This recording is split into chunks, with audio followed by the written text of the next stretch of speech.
Pronto, já estamos ao vivo, online, em direto lá no grupo das Mulheres da Obra. Boa noite, Margarida. Como é que você está? Oi, Renata, tudo bem? Estou muito bem, tu?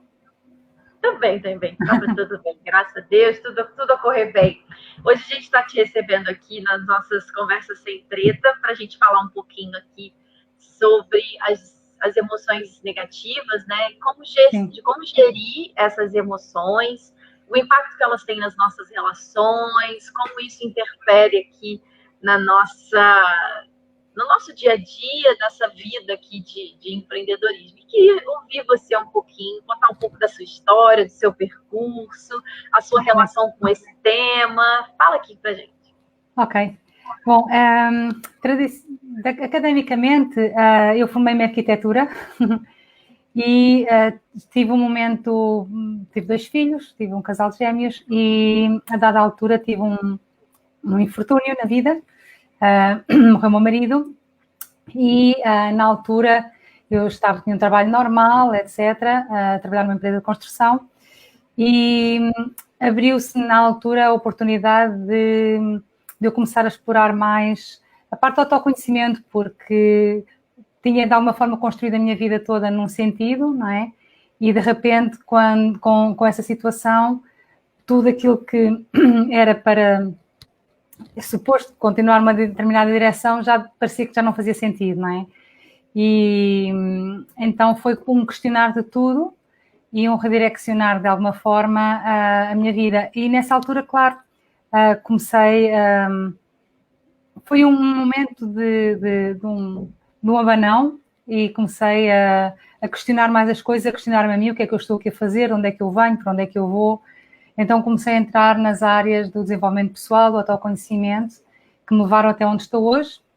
Formei-me em Pneumatransplantation Analyst e sou mediadora familiar. Trabalho já há cerca de 15 anos na área e, claro, adoro trabalhar com pessoas. Acho que foi algo que também sempre me apaixonou. É algo que A retroalimentação é muito importante, não é? Nós aprendemos também muito com os outros claro, também dessa situação, o que eu tive como grande aprendizagem foi, por um lado, que nada é certo, não é? Ou seja, nós às vezes tomamos as coisas por certas na vida, planeamos a vida toda numa direção e de repente algo acontece e aquilo que nós planeávamos não acontece. Há um mestre sufi que diz: se queres ver Deus a rir, conta-lhe os teus planos, porque a vida acontece, não é? Pronto. E então é bom estar preparados, fluir, não é? Construir, mas saber fluir na vida, saber estar preparado para as intempéries, porque neste mar existem ondas muito calmas, às vezes, épocas muito saborosas, mas depois vêm as tormentas, não é? E esse mar de emoções, quando aprendemos a navegar neles,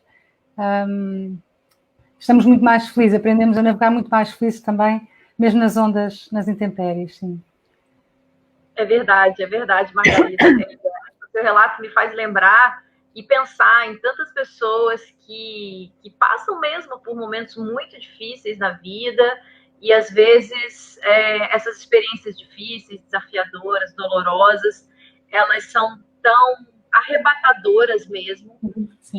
e muita gente fica ali muito tempo naquele sofrimento, cada um tem o seu tempo, cada um tem o seu ritmo, a gente sabe disso, mas é sempre bom termos a oportunidade de expandir um bocadinho o olhar para perceber que as nossas dores, os nossos sofrimentos, as experiências que vêm, como você mesmo disse, né, que nos dão esse abanão, elas afinal são experiências enriquecedoras, mas existe, acho que se eu posso usar essa expressão, existe um segredo, vamos dizer assim, para que essas experiências sejam, afinal, enriquecedoras. E eu acho que esse segredo, digamos assim, ele está justamente na forma como a gente lida com a dor, com o sofrimento, né? Como Exatamente. você trouxe, ele vai acontecer. A dor vai bater a nossa porta, ela vai chegar para a nossa vida.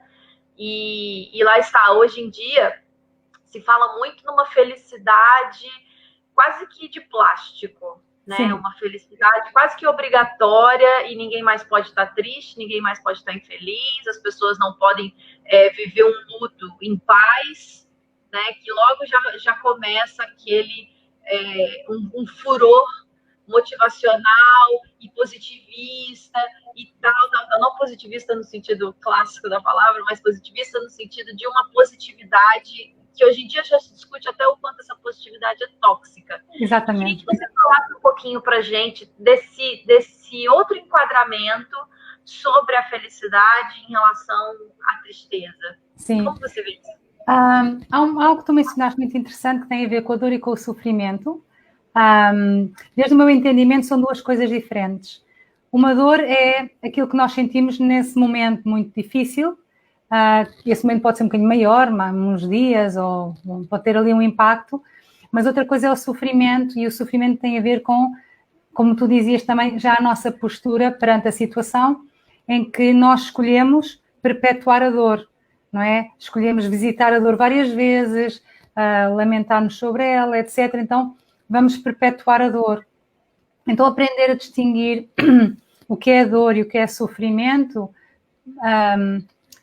recordando um pouco o mar, às vezes os cães, quando saem da água, sacodem-se, não é? Ou seja, molham-se, mas depois sacodem-se. E, de alguma forma, as dores vêm até nós temos que aprender, como dizer, também a digeri-las, a metabolizá-las para que elas não fiquem como feridas que realmente depois perturbam a nossa vida no futuro, não é? Porque nós, tendo uma ferida aberta, é difícil depois, ainda para mais se for mais algo inconsciente, lidar com outras situações, mas também aprender que as coisas têm o seu tempo para ser vividas e não precisamos de perpetuar esse sofrimento. E, portanto, é óbvio que, como tu dizias também, hoje em dia, que ainda às vezes no extremo oposto, as pessoas nem querem olhar para a dor ou não querem olhar para o sofrimento e querem estar sempre, ou somos muito estimulados a estar sempre bem mentalmente, na nossa personalidade, e essa abordagem muito à personalidade faz-nos também desconectar daquilo que é o coração, que é diferente, não é? E desde a minha perspectiva, entendo que a nossa vida vivida desde o coração é uma coisa, ou seja, desde aquilo que nós temos como mais autêntico, a nossa sabedoria interior, a nossa consciência, e outra é a personalidade, e aquilo que nós queremos parecer aos outros, não é? Às vezes nós sacrificamos demasiadas coisas em função da imagem que queremos dar aos outros. E então, viver com a autenticidade do nosso universo interior, porque há esta diferença do universo interior e do universo exterior, existem estes dois mundos, é importante. Para terminar, só em relação a esse aspecto também, algo que eu acho que é muito importante é isto, uma coisa são os eventos exteriores que chegam à nossa vida e outra coisa são os estados emocionais interiores que nós escolhemos para fazer face aos eventos exteriores. E é uma escolha, esse posicionamento que nós podemos ter. Sim.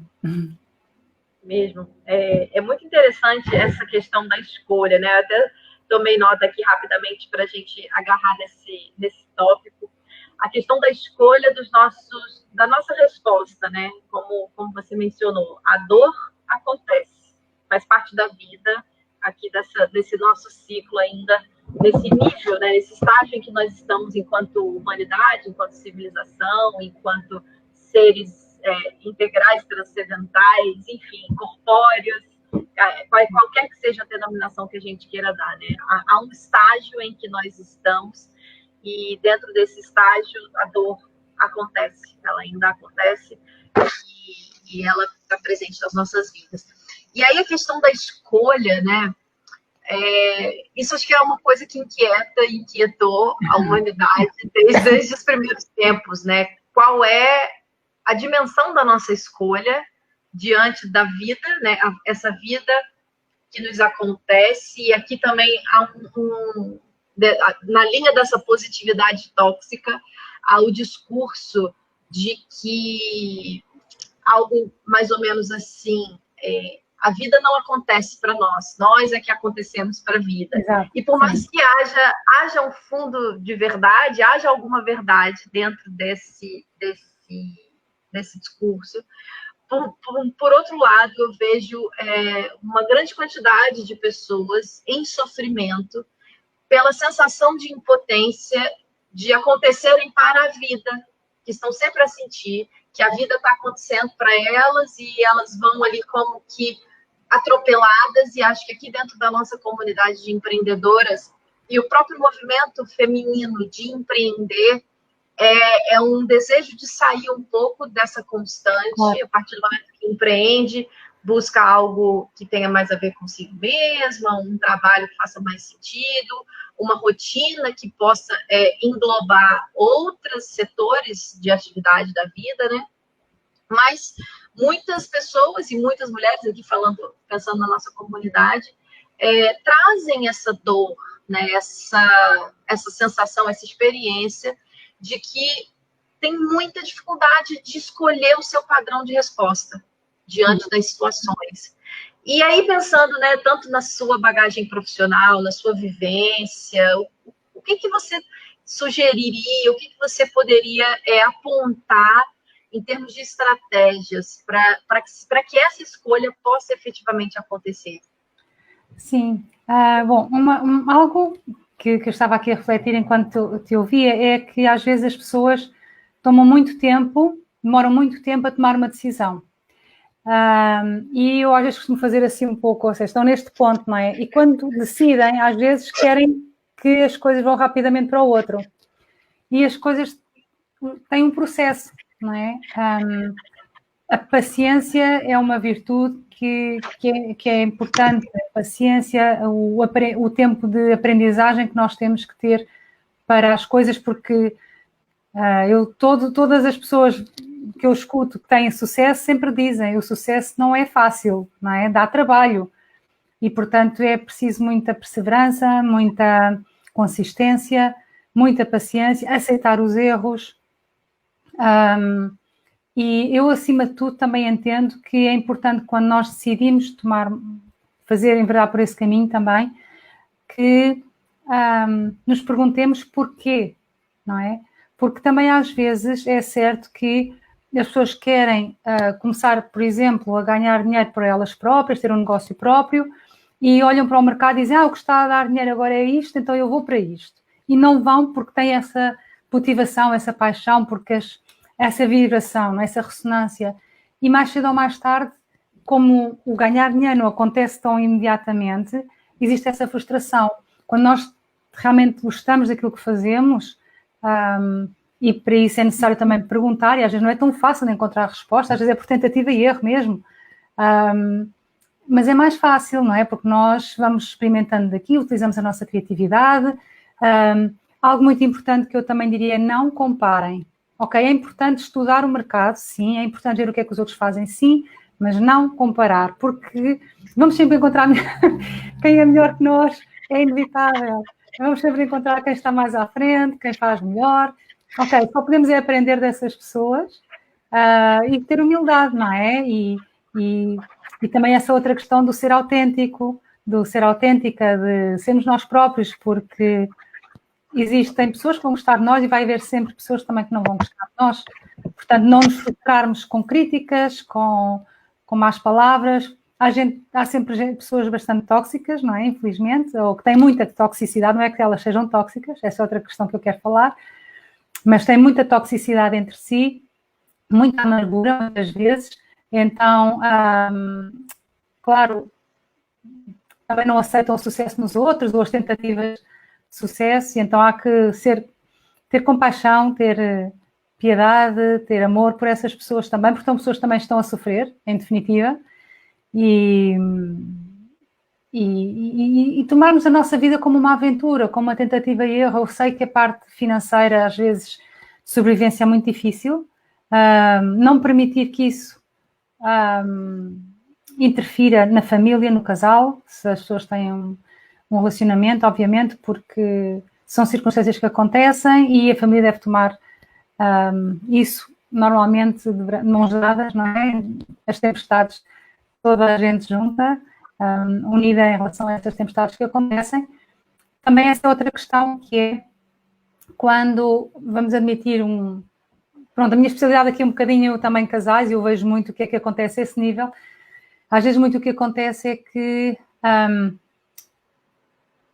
a parte financeira, por exemplo, um casal quando se juntou tinha um determinado projeto. Quando a mulher ou o homem decide fazer outra coisa, é importante que os dois embarquem e que os dois concordem, se possível, não é? Porque se já estão juntos, já têm esse projeto de vida juntos, é importante que exista essa complicidade. Às vezes até podem dar um prazo, diz, ok, então tenta por 3 anos, 4 anos, e se não der, então regressas ao que estavas a fazer, e a pessoa já sabe que tem aquele espaço para experimentar e tem esse apoio durante esse tempo, mas é importante fazê-lo a dois, porque muitas vezes acontece que as pessoas depois ficam frustradas, ou não têm o apoio em casa, tudo é mais difícil, estão a lutar contra toda a gente, contra o mundo e, além disso, contra as pessoas que deviam apoiar. Portanto, eu aconselharia, se possível, sempre possível, que seja uma decisão tomada a dois.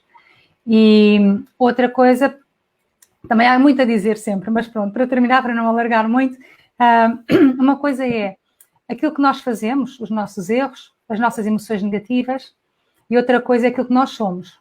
Então, nós não somos as nossas emoções. Nós temos emoções negativas, quem está connosco também, mas isso não significa que nós sejamos essas emoções. Quando nós nos aprendemos a desidentificar delas, a perceber, ok, eu estou a sentir tristeza, estou a sentir raiva, mas isto não sou eu, está dentro de mim, eu aceito viver isto, às vezes deixo-me viver isto, mas isto não sou eu vou aprender a observar essas emoções, a ver onde é que elas vêm, qual é o gatilho que as faz ativar, porque assim eu vou ser capaz de deter um bocadinho mais, como ter as rédeas, não é? De um cavalo. Eu, em vez de ter o cavalo que vai desenvastado, eu vou atrás. Não, eu vou tentar ter as rédeas. As emoções não desaparecem de um dia para o outro, mas as emoções negativas é possível eliminá-las. Mas pronto, esse é um tema para outro momento. Sim.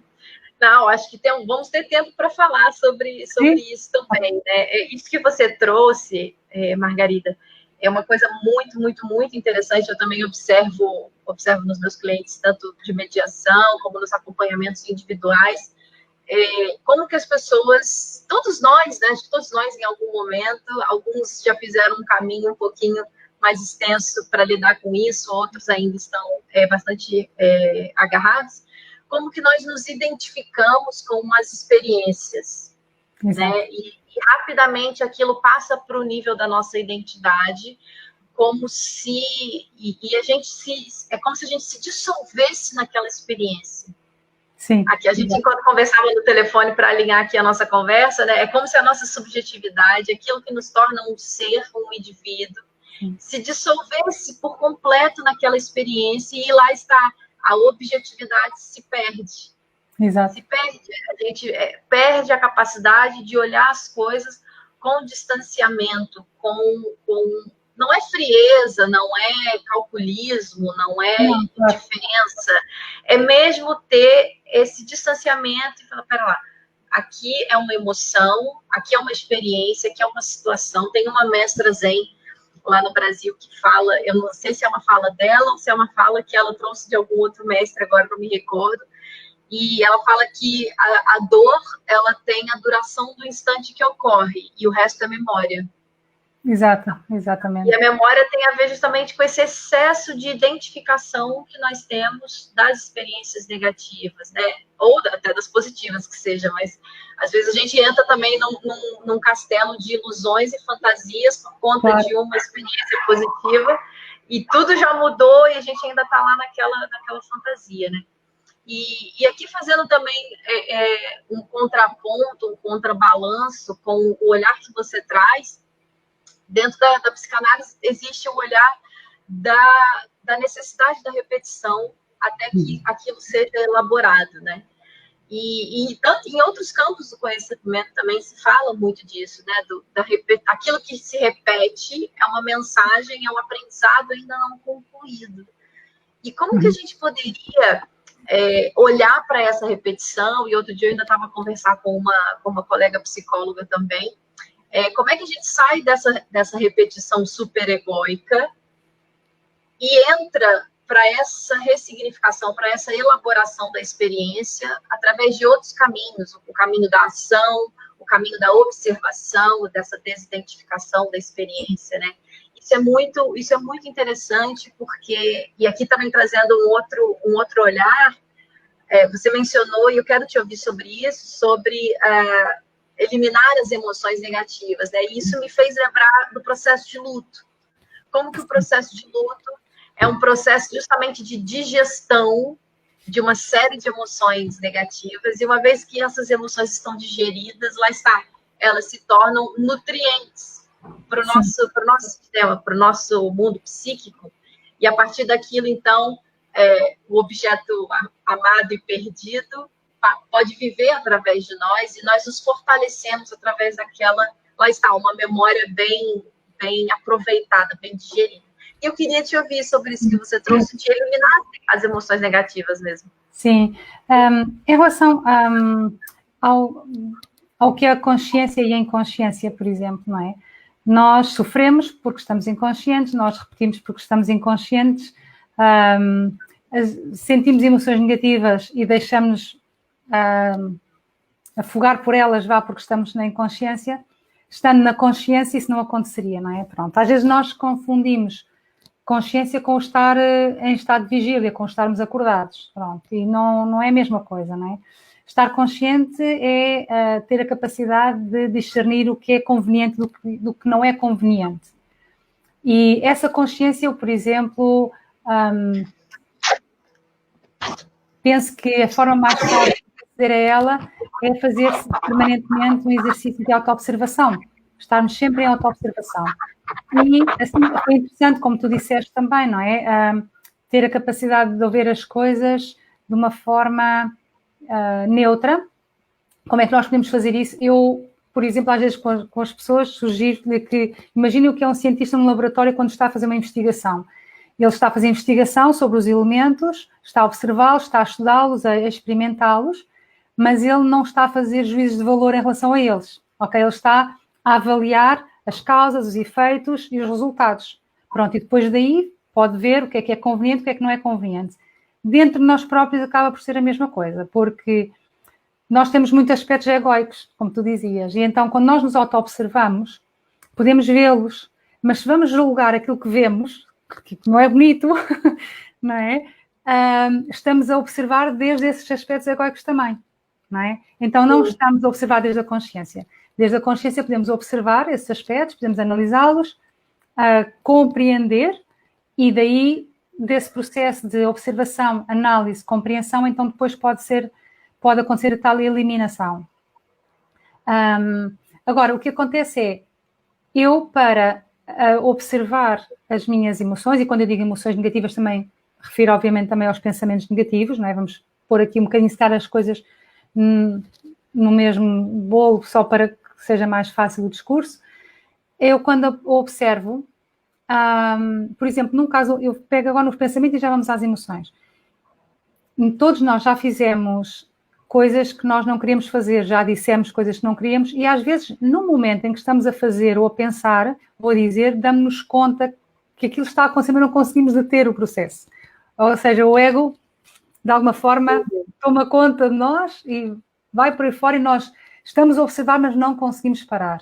Num processo de ira, é muito, não é? Começa por uma pequena irritação, uma impaciência, a certa altura, não é? Vou descrever este processo que às vezes é mais fácil, não é? Alguma coisa nos irrita, depois impacienta-nos um bocado, e cá dentro temos, eu chamo-lhe o contabilista, não é? O contabilista está a contar todas as vezes que aquela pessoa está a fazer aquilo e já decidiu que naquela vez se vai irritar e vai dizer isto ou vai fazer aquilo. Se nós observarmos ou se nós nos dermos conta, está cá esse contabilista. Então, nós temos que observar o que é que estamos a sentir, o nosso coração começa-se a acelerar, os pensamentos que estão a acontecer. Esta agora vai-me dizer isto, então se ela me disser isto ou se ele me disser isto, eu vou responder isto. E então esse discurso está a acontecer. O que acontece é que, como eu não estou a observar-me, eu estou a identificar-me com esses pensamentos e depois eu vou pensá-los. Se eu me estiver a observar, eu vou ver esses pensamentos, mas não os vou pensar. Vou deixar passar. e vou ficar na posição do observador, vou respirar. E aqui há algo muito interessante, na inspiração física da respiração vem inspiração interna, é um facto. E nessa inspiração interna, então, eu vou ter uma solução diferente, vou ter uma postura diferente, não vou ter a tal mecanicidade, a repetição que tu mencionavas. Já vou conseguir sair desse momento. Mas para eu poder fazer isso, eu tenho que compreender que isto acontece assim e vou ter que, antes disso, decidir que vou querer mesmo fazer diferente. Não é? Exato. Eu tenho que decidir ser uma pessoa diferente, acreditar que é possível ser diferente e ver os benefícios de ser diferente, não é? E para isso, claro, às vezes eu preciso de ajuda externa, às vezes não, mas às vezes preciso de alguém que nos diga isto, às vezes simplesmente estar a ouvir esta conversa entre as duas e ok, então vou experimentar. Eu, para quem esteja a ouvir, eu sugiro mesmo que experimentem. Fica o convite, né? Depois também é interessante, se vocês quiserem, escrever nos comentários e virem dizer quais foram os resultados, eu agradecia, acho que é importante. Mas sim, então, portanto, temos a observação, temos a análise tem a ver com o quê? Por exemplo, eu às vezes não sou capaz de analisar no momento, porque eu estou a tentar segurar os meus cavalos das emoções, não é? Portanto, eu se calhar não consigo fazer tudo, mas eu já sei que pelo menos eu não posso reagir, eu vou ter que agir, não é? Eu vou ter que inspirar, respirar umas quantas vezes, sentar no meu coração, e às vezes for preciso dizer, olha, vou só à casa de banho, vou só tomar um copo de água e regressar depois falar.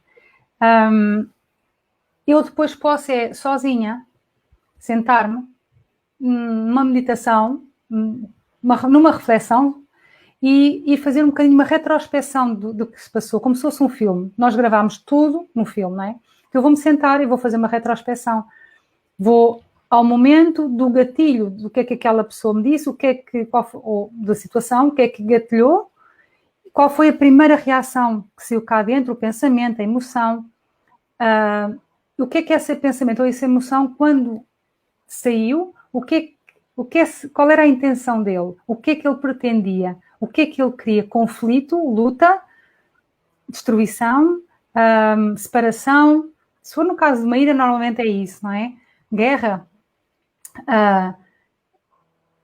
Às vezes é também porque está associado ao orgulho, alguém me disse alguma coisa e o meu orgulho ficou ferido. Bom, há muitas, lá está, nessa análise eu vou ver o que é que saiu e as emoções ou pensamentos subsequentes, como é que eles estavam relacionados uns com os outros, não é? Vou compreender o processo.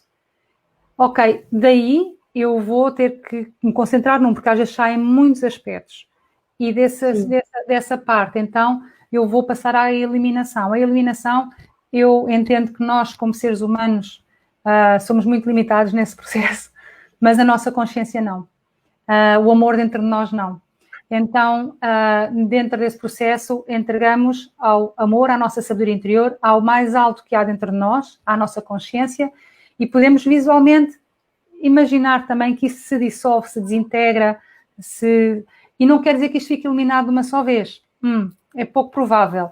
O mais provável é que demore muitas vezes este exercício até que vá ser eliminado. Há muitos níveis no nosso interior, há muitas formas de expressão, mas esta é a via.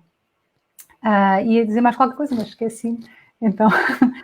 Isso que você falou de que provavelmente a emoção não desaparece num só exercício, imediatamente me fez pensar de novo na repetição, né? Exatamente. Como que a nossa estrutura, a gente vai aceitando ao longo da vida repetir experiências super dolorosas, repetir padrões que nos escravizam mesmo, que funcionam ali como verdadeiros grilhões da nossa criatividade, da nossa potência, do nosso amor, da nossa paixão, do nosso florescer.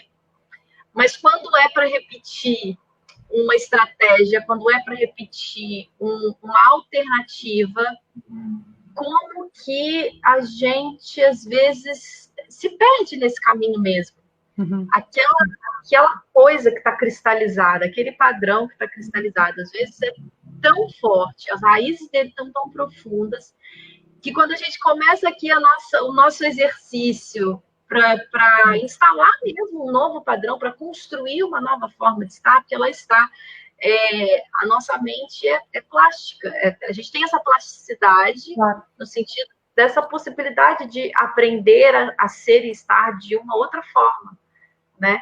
E assim como aprendemos a ser da forma como somos, como estamos, né? Ela está, não somos, né? O que nós somos é consciência, o resto nós estamos, né? Claro. Se aprendemos a ficar da forma como estamos, podemos aprender a estar de uma outra forma.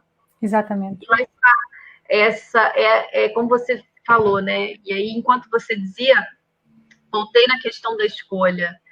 Quando se toma a decisão de experimentar ser diferente. Às vezes eu escuto assim os meus clientes, eu já tentei de tudo, não tem jeito, acabou, não tem alternativa, eu já tentei de tudo. E aí quando você para e pensa assim, o que é tudo?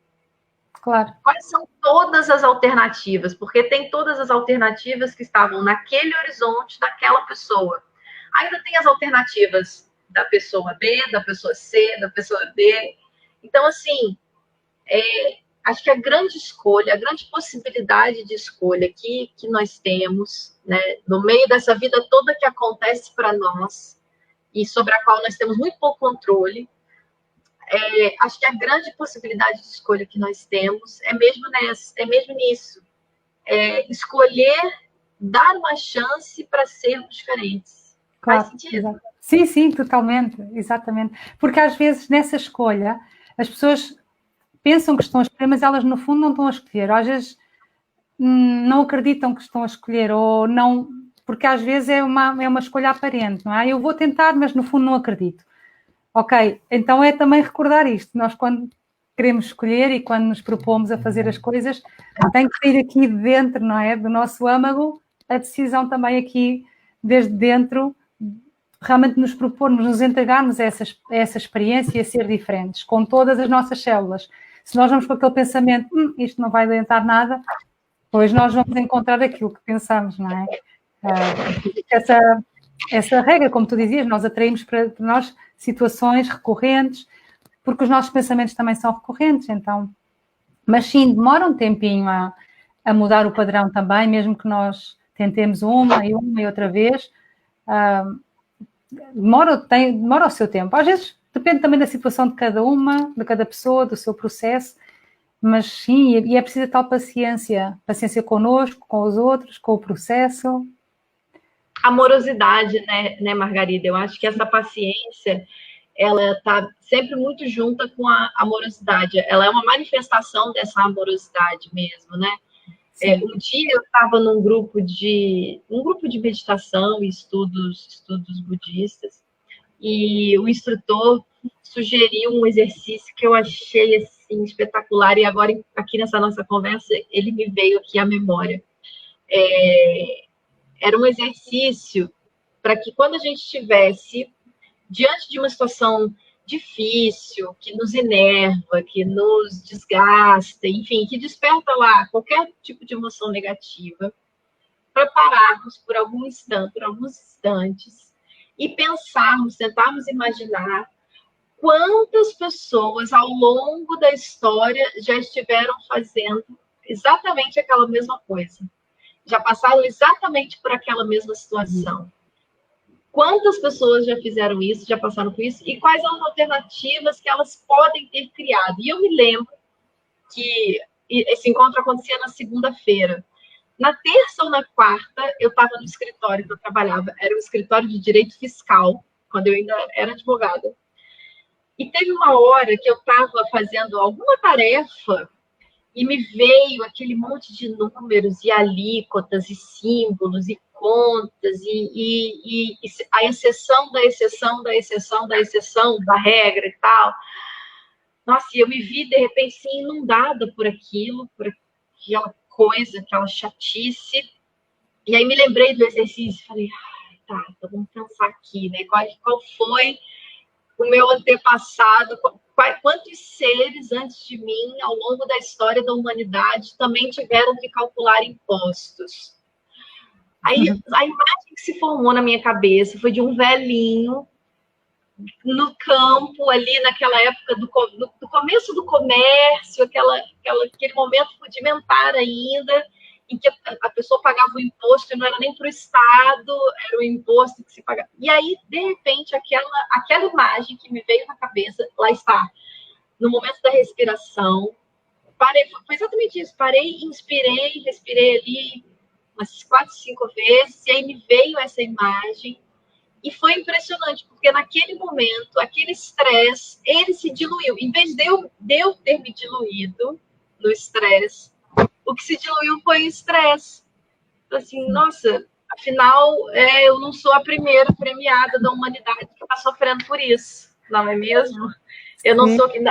Não é a minha personalidade, a estrela de Hollywood que está sofrendo com os impostos, né? Houve tanta gente aí para trás. E isso me deu uma amplitude tão grande daquela experiência e de outras, né? Lá está. Quantas pessoas antes de mim, antes de nós, passaram por essa mesma dor? E quantas estratégias diferentes aconteceram para que aquela dor se modificasse, né? E aí, senti de partilhar isso aqui agora com vocês também. Bom, obrigada. Porque foi um exercício super rico, assim, naquela altura. E realmente foi um estalo, de certa forma, né? E eu percebi nitidamente essa diferença. Em vez de ter sido eu a ser completamente dominada por uma emoção, eu percebi a emoção se dissolver. Foi tão bom. Sim. Estavas a contar isso e eu também me recordei de uma outra situação. É um bocadinho uma chave também para essas situações, assim, quando nós de repente estamos naquele momento e não sabemos o que é que havemos de fazer e nos sentimos assim. Há uma pergunta que é bom fazermos, que nos ajuda muito, que é: ok, o que é que o amor faria aqui? Não é? Às vezes nós não nos recordamos é fazer a pergunta, pronto, isso é outra questão. Mas quando nós nos colocamos essa pergunta, ou para quem acredita em Deus, olha, se o que é que Deus faria aqui, ou a minha consciência, se o que é que a consciência faria aqui, vem-nos a resposta imediatamente. Se nós fazemos a pergunta, vem-nos a resposta. Claro, às vezes, como estamos nesse momento, é difícil recordarmos fazer a pergunta. Portanto, a respiração, começar pela respiração, sim, isso que tu disse também acho super importante e muito interessante mesmo. E, bom, esta também pode ser algo que se pode experimentar para ajudar, porque do amor vêm todas as virtudes, não é? Do amor é de onde emanam todas as virtudes e nós temos isso cá dentro, não é?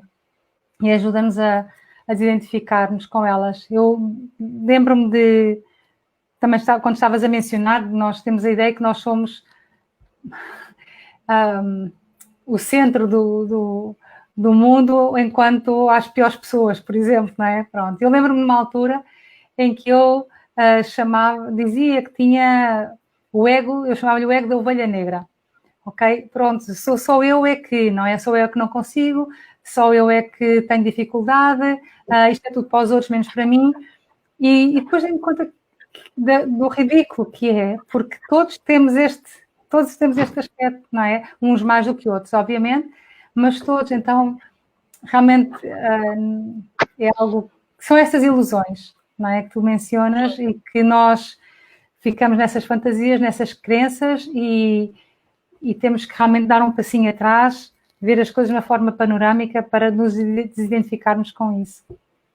Mesmo. E acho que essas duas crenças, né, que a gente falou aqui, uma é eu já tentei de tudo, sim, e ela está de mão dada com esse só eu não consigo. Exato. Eu sou a premiada que tem alguma coisa de errado comigo que não dá, é impossível, isso aí é impossível, né? Sim. E aí você vê que lá está, é pura resistência. Sim. São nãos que a gente diz para a gente mesmo, né? E exatamente, ficam ali limitando mesmo a nossa experiência e a nossa potencialidade. E por falar em potencialidade, experiência, agora acho que vale a pena você falar um pouquinho aqui do seu projeto, do seu trabalho, de como você ajuda as pessoas e contar aqui mais um pouquinho para a gente também, na linha dessa nossa conversa. Certo. Bom, eu quando comecei a dedicar-me ao autoconhecimento, eu enverdei por muitas áreas do desenvolvimento pessoal, mais numa área às vezes holística ou alternativa, e investiguei muita coisa, e estava num misto de... já sei mais ou menos como é que o universo funciona, um bocado na minha arrogância, e por outro lado, parecia que tinha peças do puzzle soltas que não me faziam sentido. Mais ou menos nessa altura eu tive uma experiência da respiração pneuma. É uma experiência, uma prática que através da respiração, com música evocativa, entramos num estado ampliado de consciência. Ou seja, a nossa consciência amplifica-se e nós podemos ter visões panorâmicas de aspectos, por exemplo, da nossa vida, de traumas antigos, perceber, mas vê-los desde uma visão, como eu disse, panorâmica, não nos identificarmos, mas permite-nos, por exemplo, dar-nos conta de porque é que aquilo aconteceu, perdoar, enfim. Sejam traumas, sejam outras situações das nossas relações no dia-a-dia, e também muito da parte mais, digamos, da nossa consciência pura, da nossa sabedoria interior, de partes mais subtis que nos conectam com o universo. Então, eu tive uma experiência dessas na altura, mais ou menos isto em 2005, 2006, e foi como se eu me tivesse. Eu tinha, imaginemos que um teto, não é? De construção mental acerca de como o universo funcionava. E quando eu tive essa experiência, foi como se tivessem tirado o teto e eu pudesse ver as estrelas. Eu pude perceber que o caminho do autoconhecimento, o caminho de uma progressão espiritual é muito mais profundo, mas também sentia e percebia que havia uma coesão ali. Então acabei por dedicar-me a estudar nessa escola, na escola que é a Pneuma Institute. A pneuma é uma palavra grega que significa espírito, e então, ao fim e ao cabo, são ensinamentos que fazem a síntese das diversas tradições espirituais do planeta. Então, estudamos todo o percurso de autorrealização na tradição egípcia, na tradição hindu, na tradição budista, na tradição judaica, cristã, enfim. Mas na vertente mística. Exatamente, na vertente mística. Mas não é só teórico. Pronto, foi isso que me apaixonou. É porque, claro, à parte de muitas práticas meditativas, tinha também esta prática da respiração pneuma, de Pneuma Breathwork, que é uma prática que nos permitia aceder a esse conhecimento que primeiro estudávamos de uma forma vivencial interna. Dar um exemplo. Há quem ouça falar de chakras ou não. Nós sabemos que os chakras são centros energéticos, pronto, semelhantes aos pontos da acupuntura, mas estão mais fortes, são outros níveis. Nós podemos estudar sobre os chakras. Mas ao entrar numa experiência dessas, eu posso vivenciar o que são os chakras em mim e perceber qual é a função de cada um deles, enfim, e ter esse conhecimento a um outro nível vivencial, o que faz toda a diferença. Então, acabei por me tornar facilitadora dessa formação, que é a Pneuma Transpersonal Training, e um dos ramos desse estudo tem a ver com a parte terapêutica. Então, há sessões de sanação dentro dessa linha, digamos, como uma ciência de cura antiga, que vem de antigas tradições, e há outra parte que tem a ver com o acompanhamento, o aconselhamento, a análise. Então, a formação em Pneuma Analyst, Pneuma Transpersonal Analyst e respiração pneuma. Portanto, eu posso e incorporo também na minha prática a respiração pneuma. Mas ao longo desse tempo também eu encontrava casais e sempre gostei de trabalhar com casais. E então acabei por fazer mediadora familiar. Acho que o trabalho com casais é algo muito, muito bonito, benéfico, porque permite recuperar o amor, normalmente, não é? E também quando não é possível, obviamente, que às vezes não é, no caso, quando as pessoas se querem separar, pelo menos a mediação ajuda a que essa separação seja com respeito, com mais respeito, com harmonia, enfim, sem tantos efeitos colaterais e tão dolorosos durante tanto tempo que às vezes por outras vias. Então, em síntese é isso. Sim. E pronto, dessas formações eu dou tanto online como presencial, agora mais online, obviamente, e as consultas também, e as terapias também. Você tinha comentado na nossa conversa ao telefone, enquanto a gente alinhava aqui, sobre alguns cursos que você vai ter por agora, certo? Sim. Queria falar um pouco sobre eles? Sim, eu vou ter agora um a começar dia 31 de agosto, online, que é como 7 passos para renovar a tua relação. Então, onde vamos abordar realmente 7 chaves principais que têm a ver exatamente com, não só a questão das emoções, mas com dicas muito especiais e específicas para podermos realmente, no contexto da nossa relação no dia a dia, melhorar a nossa relação, ainda que ela já, às vezes já seja muito boa, nós podemos sempre levá-la a outro nível, não é? O amor é uma coisa que não tem limites. E também outra formação que vou começar é em outubro, que é o conhecimento interior, que é o primeiro módulo desta formação de Pneuma Transpersonal Training, ou seja, são módulos que podem ser tomados por separado, a pessoa não precisa de se comprometer com a formação completa, mas realmente, são as fundações para um autoconhecimento e um trabalho interior para quem quer conhecer-se, mas também quer ter ferramentas eficazes para trabalhar sobre si próprio no dia-a-dia, não é? Porque acho que isso é fundamental, não é só a teoria e já está, mas realmente cada pessoa possa ser autónoma, ganhar autonomia no seu trabalho interior. Sim. Muito bom. Então, só para ver se eu entendi, você é formadora também de pneuma transpessoal, transpersonal analysis, sim. A formação em si é Pneuma Transpersonal Training. Eu dou formação no âmbito do desenvolvimento humano. Eu não sou formadora para formar analistas como eu. Ok. Você não é certificadora? Não. A minha vertente nestas formações é de autoconhecimento. Sim.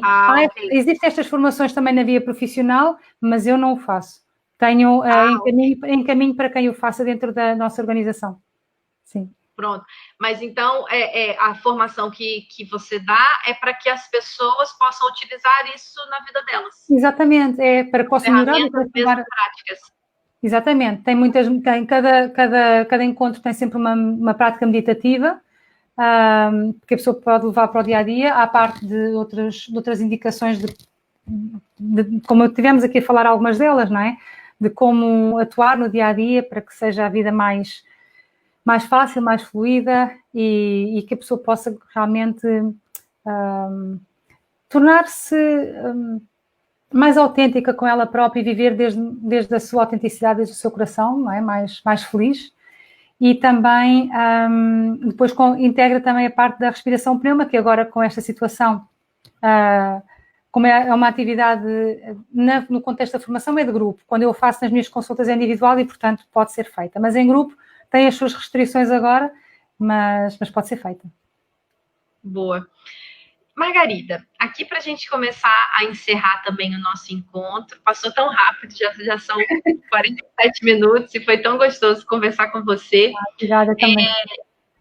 Dessa nossa conversa, uma coisa que ficou para mim é que nós, lá naquela nossa escolha que nós temos de dar a chance de experimentarmos ser um pouquinho diferentes, ficou para mim que a nossa pedra de tropeço nessa escolha seria não acreditarmos que é possível escolher, que é possível ser diferente, né? E aí a gente às vezes verbaliza uma decisão que não está ali fundamentada numa intenção. E queria ouvir de você aqui um recado final, digamos assim, sobre esse acreditar que é possível ser diferente. Como primeiro passo. O que você poderia dizer para a gente sobre isso? Eu recordo-me sempre, claro, para quem tem contato com isso, às vezes recordo-me sempre os mestres das antigas tradições, sejam os santos, sejam mestres da Zen. Hoje em dia o exemplo mais vivo que nós temos é o Dalai Lama.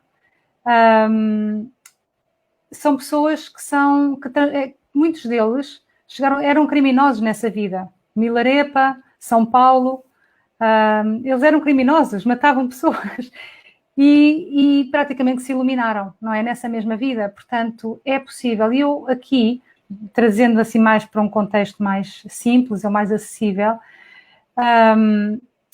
se nós pensarmos que amamos, porque realmente o amor é algo que é uma força que vem de dentro e não há ninguém que não tenha amor dentro dela, mais ou menos, mas se nos centrarmos nesse amor, esse amor não tem limites. E nós isso sabemos, não é? Portanto, simplesmente se nós aprendermos e nos focarmos em amar mais, amar melhor a nós, aos outros e à vida, não é? E tornar esta vida como algo que há que agradecer, eu diria que essa é uma das chaves, que é associada precisamente a isso, à gratidão daquilo que já fizemos. No outro dia estava a ouvir para terminar, alguém que dizia, ok, para ir do ponto A ao ponto B, se nós estamos sempre a olhar para o ponto B, que é onde queremos chegar, vamos sempre ver o copo vazio. Nós também é importante que vejamos o caminho que já percorremos do ponto A ao ponto onde estamos. E isso passa pelo sentimento de gratidão, não é? E às vezes podemos dizer, mas eu não tenho nada para agradecer, a vida está um caos. Ok, agradece a água, o sol, não é? Poderes respirar bem, a saúde, ou se não se tem muita saúde, a que se tenha, agradecer aquilo que se tem é um honrar aquilo que já se conquistou ou que simplesmente nos foi dado, sem termos feito nada, e baseando nisso, pois é uma forma de nós sentirmos que a gratidão é uma forma de sentir que estamos a receber algo e então que merecemos algo e então sentirmos capazes de algo, porque sim merecemos algo, não é? E é muito, eu acho que é muito importante esta parte, porque assim vamos agradecer cada etapa da vida e cada momento e vamos estar melhor connosco, com as outras pessoas.